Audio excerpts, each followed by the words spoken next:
Welcome to Contemporary Retirement. Contemporary Retirement is a public interest program focused on the retirement community.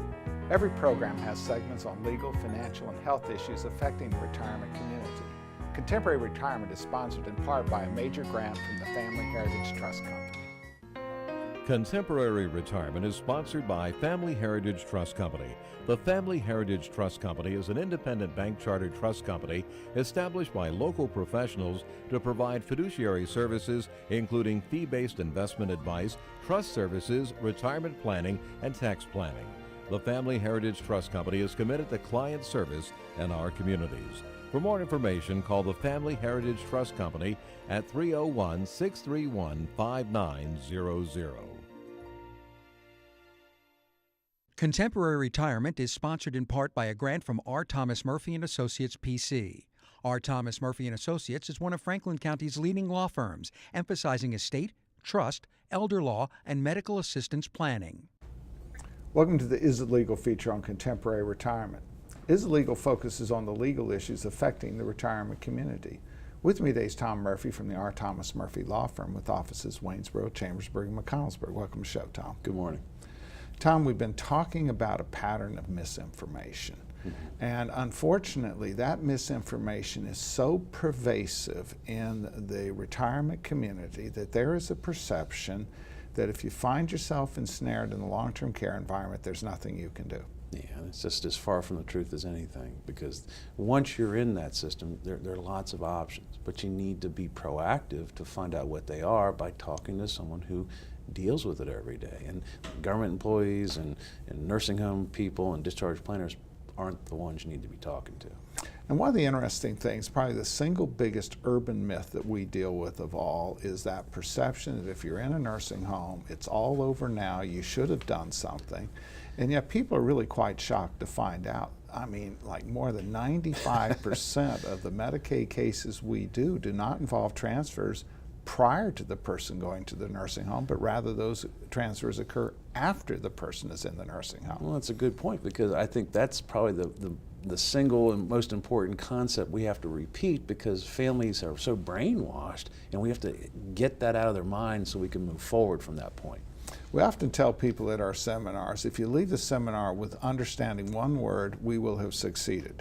And that word is you have options. I don't care what anybody's telling you. I don't care where you are in this system. You have options, and we can almost always improve the outcome, even if you've totally fouled it up. All right, and you know, the baseline is I at least know what my options are, and I know that things are going to work out, and that's very powerful, and then you can move to even better outcomes from there.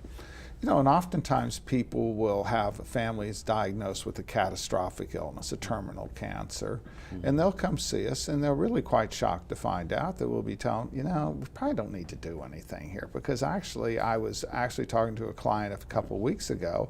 I didn't have a single client in a nursing home because of cancer.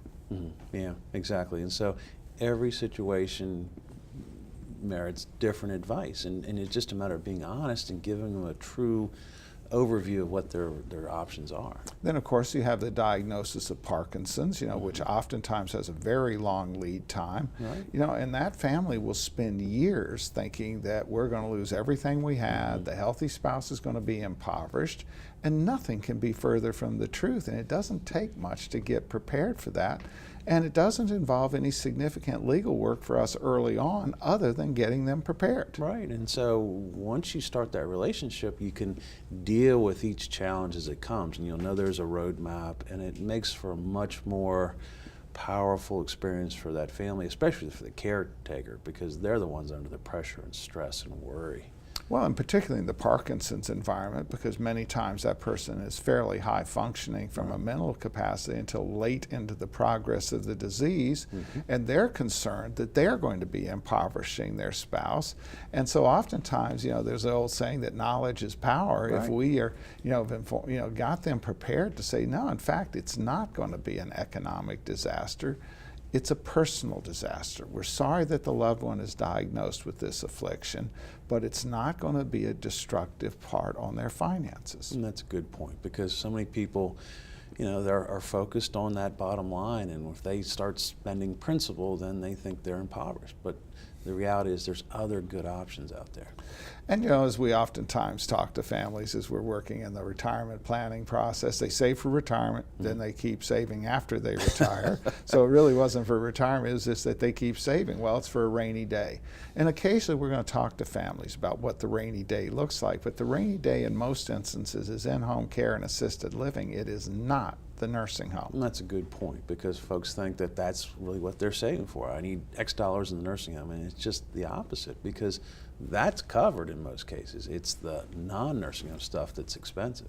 Yeah, and what we mean by that is for married couples, we're going to be able to qualify one spouse for medical assistance benefits, and as a result of which, it's the in-home care and assisted living in which there's very few benefits available for, that there's really the economic drain on the family, not the nursing home. Right, and at the same time, that's where most people want to be. They want to be home in their friendly environment, but it is expensive, and you need to know how to finance that. So as we sit and talk with families, say, sooner is better. Come talk to us. Come find out what those are. Don't sit there and take 3 years in the progression of a Parkinson's under tons of pressure.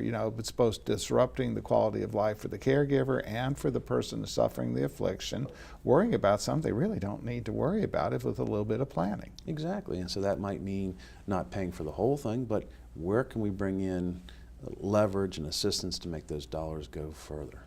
Tom, as always, thanks for taking time to appear on the program. You're welcome. More from Contemporary Retirement after these messages. Few things in life are as important as family. Leave your insurance worries to us. Write Gardner.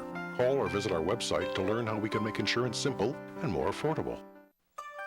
Every life that meets its end leaves a heart for love to mend. Sister, brother, family, friends are left to carry on.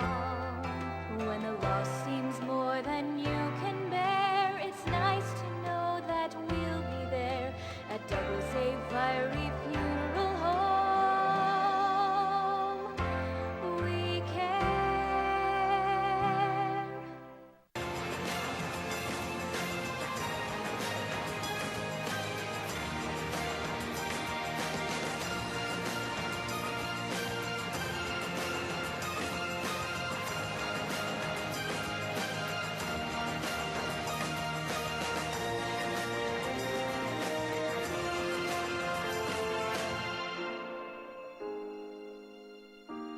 Call Ed Lowe to help put your mind at ease. Welcome to special guest feature on Contemporary Retirement. This segment focuses on various issues which are of importance to the retirement community. With me today is Paul Sweeney, President of Quality First Insurance Agency. Welcome to the show, Paul. Good morning, Mike. Now, I say insurance agency, yours is a little unique. We're not talking, I guess you do a few side things, but really focused on senior health insurance. Exactly. We focus on products that are for people once they retire, primarily supplemental insurance and long-term care insurance. And you've been doing it a long time now, 25 years. My office I've had for, actually we're in our 26th year now, and I did this for about 10 years before that, so about over 35 years now. And you and I have been sharing a lot of time together over that period of time for a personal passion to protect the retirement community from, unfortunately, a lot of products out there that make no sense. Yeah, you really have to kind of sift through it, and when people are covered by like a group insurance product, for example, and they're entering a phase of their life where they're going to retire, they really don't know what they're supposed to do, what they can do, what they can't do. They've heard many things from their friends that this works or that works. And then sometimes they react out of fear, a sense of, well, I need to sign up for something that I don't actually need to sign up for because I'm afraid that I might lose it in the future, I might incur a penalty. But sometimes that overreaction to that actually has a negative consequence. So let's talk about a person who's continued to be employed after age 65, which is generally for Medicare the age you have to be absent a disability, and they continue to be covered by an employer plan. But sometimes they feel the need that they need to do something with Medicare as well. Right, there are certain laws that are in place that pretty much mandate that if you want to stay with your employer and be covered by your employer's plan, nothing needs to change. You don't, even though you might be 65 and even though you might be eligible for Medicare, And your neighbor might have done something, doesn't mean you have to do it. Right, and because full retirement age is slowly moving back, it's not 65 anymore, it's now 66, and over the next few years it's going to keep on extending. Many people are working beyond age 65, even though they might still be eligible for Medicare at 65. If they choose to continue to work and they stay on their employer group plan, in most cases they can defer signing up for Medicare Part B. Yeah, so Part A they're going to get automatically. It doesn't make any difference anyway. It doesn't cost anything. But Part B is the one that is deducted from your Social Security check. You do have to pay for it. But if you're covered by an employer plan, you don't need to have a Part B coverage. You don't. And if you decide to stay with the employer plan, which many people do, and then you retire at age 66 or 67 or 68, at that point you can enroll in Medicare Part B without a penalty. Now, if you fail to enroll and you weren't otherwise covered, there's a penalty imposed for the failure to enroll. But one of the things that happens is an appropriate enrollment in Part B, let's assume for the operative word appropriate, that then creates an open enrollment period. Tell us a little bit about that. Well, open enrollment allows you to purchase coverage that would work with Medicare Part A and Part B. And it's triggered by enrolling in Medicare Part B, not Part A. And what's that program called? It's called, open enrollment is Medicare supplements. Medicare supplements, exactly. Yeah, I Okay. wasn't sure what you were referring to there, but it allows you to get a Medicare supplement for a period of 6 months, okay, from the time you enroll in Medicare Part B. So if, let's say, you retire in June and you're 67 years old and you enroll in Medicare Part B in June 1st of 2018, you have until December 1st of 2018 to pick any supplemental plan you want without having to qualify for it. You don't have to go through any sort of underwriting. The fact that the company is in that business, if they get selected by the purchaser, they have no choice but to take them. Exactly. You can get coverage no matter what your health is like. If you're in the middle of any sort of treatments, if you've had some recent health issues, you're guaranteed to be able to get coverage. But that is triggered when you make that first Part B premium. So let's go back to that employee who is staying employed by their employer post 65, covered by an employer plan, and if they then go ahead and enroll in Part B, they have triggered that open enrollment. Right, and it could cause big problems later, because if you take it when you turn 65 and you're still covered by your employer plan, when you're 65 and a half, your open enrollment period ends. So you then retire at 67 the way that we're talking about, you're not going to get that open enrollment. So it's not only cost doesn't make any sense to incur it, you've actually given up a right by inappropriately paying that premium. Right, and it can create problems, because if you developed a health issue, you may not be able to get a plan at that point. So you got to really take your time, pay attention to this. Unfortunately, most people get bombarded with mailings that start when they reach 65, and it's okay to defer it if you're still going to work. Paul, as always, thanks for taking time to appear on our program. Thanks for having me, Mike. More from Contemporary Retirement after these messages. Tranquility at Fredericktown Assisted Living and Memory Care provides a warm, home-like atmosphere that promotes daily life enrichment. At Tranquility, our medical director is a geriatric physician. Our professionals support and understand the various stages associated with Alzheimer's and dementia. We have on-site physical, occupational, and speech therapists, as well as around-the-clock licensed nurses. For more information, give Tranquility at Fredericktown a call today, because everyone deserves great care. Let us do the caregiving so you and your loved one can embrace life again. All right, let's get this show on the road. Ma'am, give me a good push. Hang on, just 1 minute. Ma'am, I need you to push right now. Honey, you really need to push. It's time. Just hold on a minute. No, right now, one push, ma'am, one push. Just one more bid on HurleyAuctions.com. If you haven't visited HurleyAuctions.com, you don't know what you're missing. Whether you're buying or selling, antique cars, tractors, boats, or real estate, you can do it all at HurleyAuctions.com.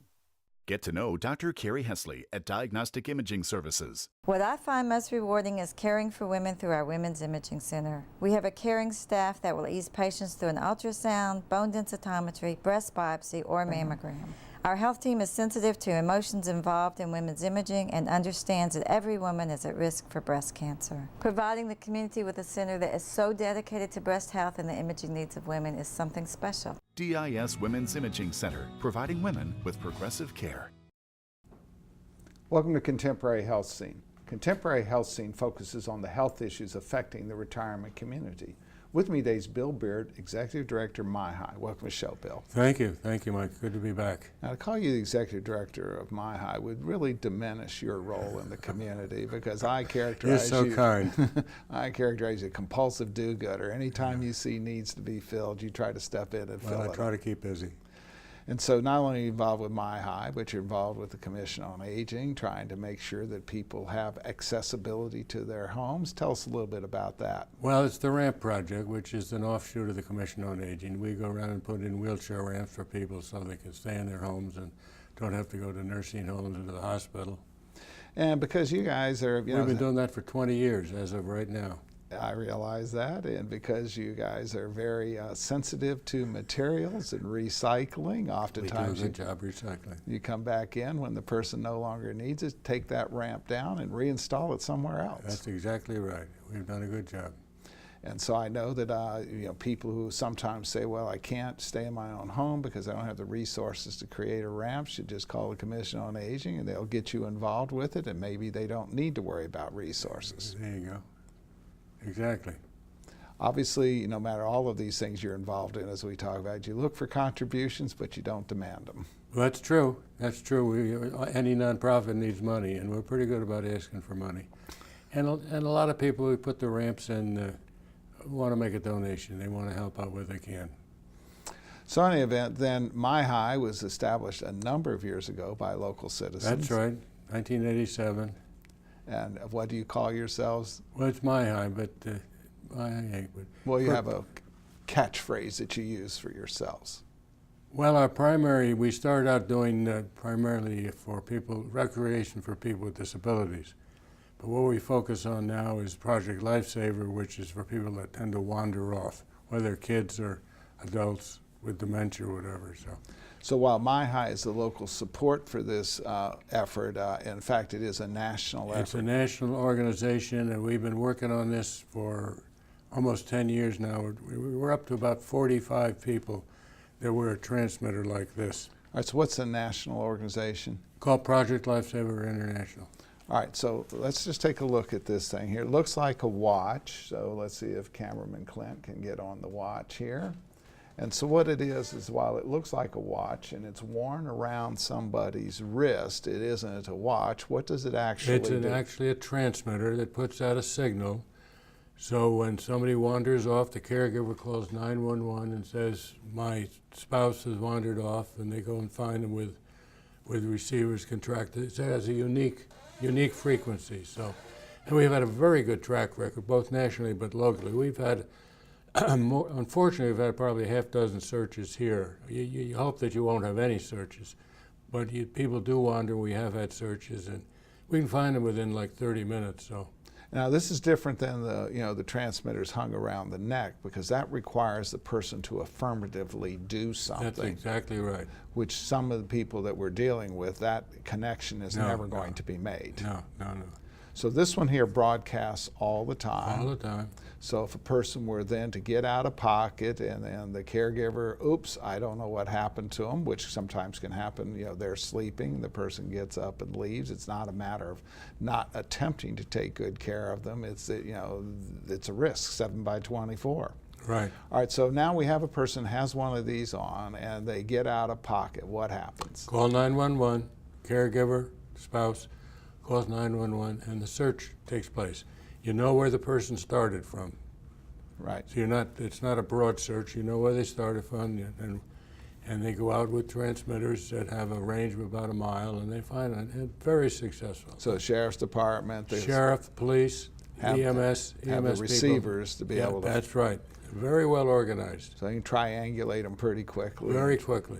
Very quickly. So it's really cool. Yes, and it works. And it has been demonstrated to work here in our community.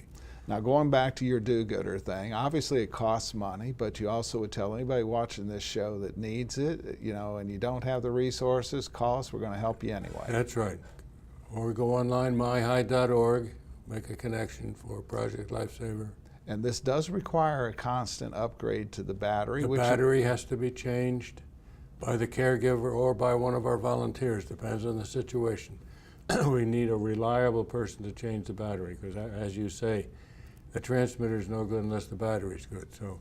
And so how could they get more information? Can they call you? Call you 301-745-6444. I'll see if we can do that a little slower. 301-745-6444. And for our outlying viewer areas, this is a national organization, Project Lifesaver. Contact them and they'll tell you where you can get Or it. you can go, wherever you are, you can go online, MiHi.org. MiHi.org. Very simple. Bill, as always, thanks for taking time to appear on our program. More from Contemporary Retirement after these messages.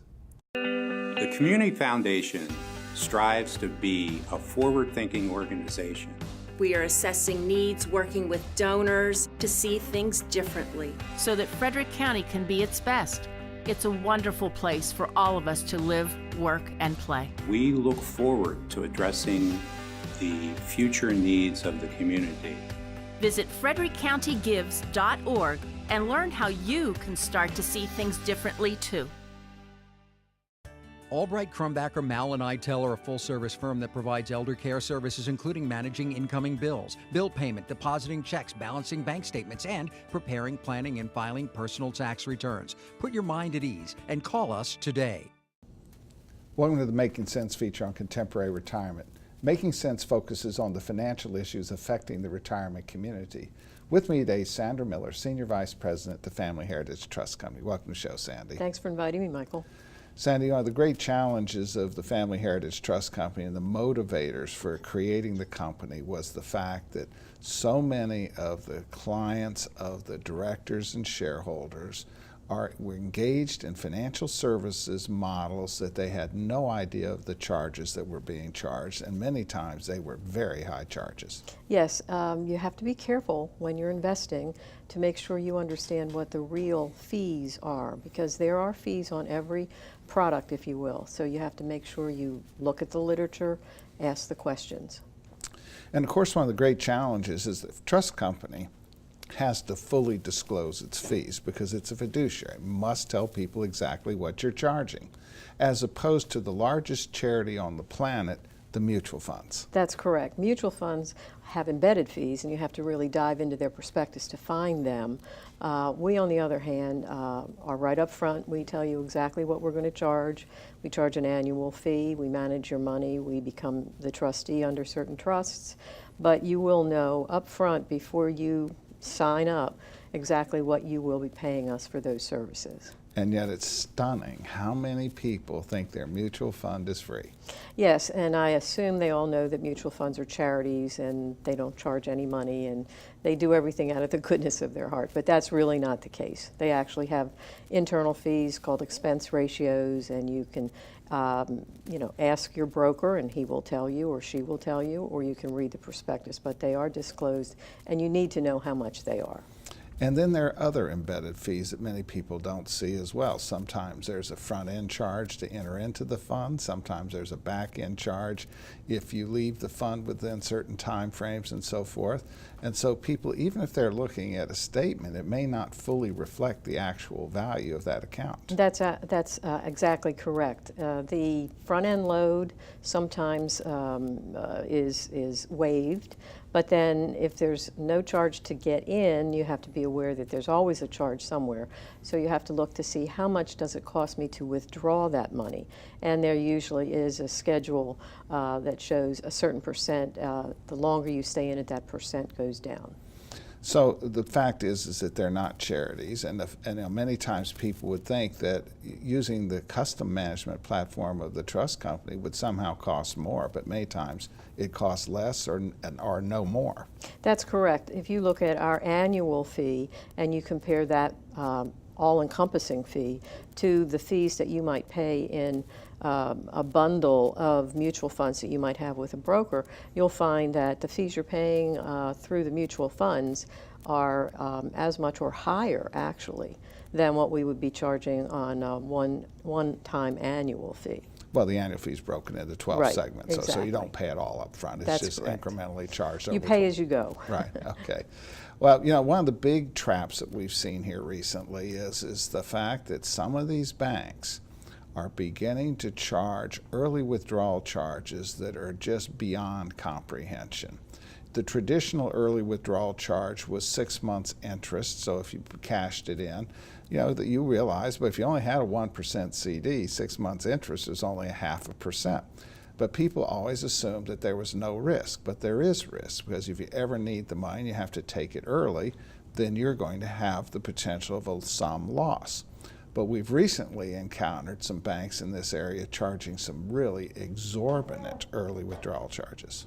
Yes, there are certain banks that are charging up to 3% just to get your CD money back if you don't hold it through the term of the CD contract. So you reach out there and you take that 5-year CD because it's got the best interest rate.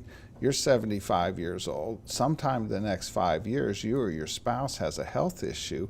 We're going to have to cash in that CD, and we've had some instances with local banks here where they've absolutely refused to waive the fees. Recently I had a case, $250,000 in fees, and the bank charged $7,500 in early withdrawal charges. So on that $250,000 market value, if you will, they took part of the principal. Yes. As opposed to just taking the interest, which somebody better tell the clients that's what's going on. Well, the client had absolutely no idea. The bank says it's disclosed. We haven't been able to find the disclosure other than they said they can charge their traditional early withdrawal charges, but that did not say that.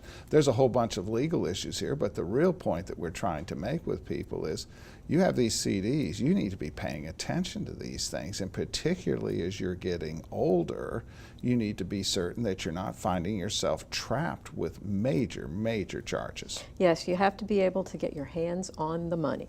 Sandy, as always, thanks for taking time to appear on the program. My pleasure. Thank you from Contemporary Retirement. Remember a more carefree time? Leave your insurance worries to us. Write Gardner. Call or visit our website to learn how we can make insurance simple and more affordable.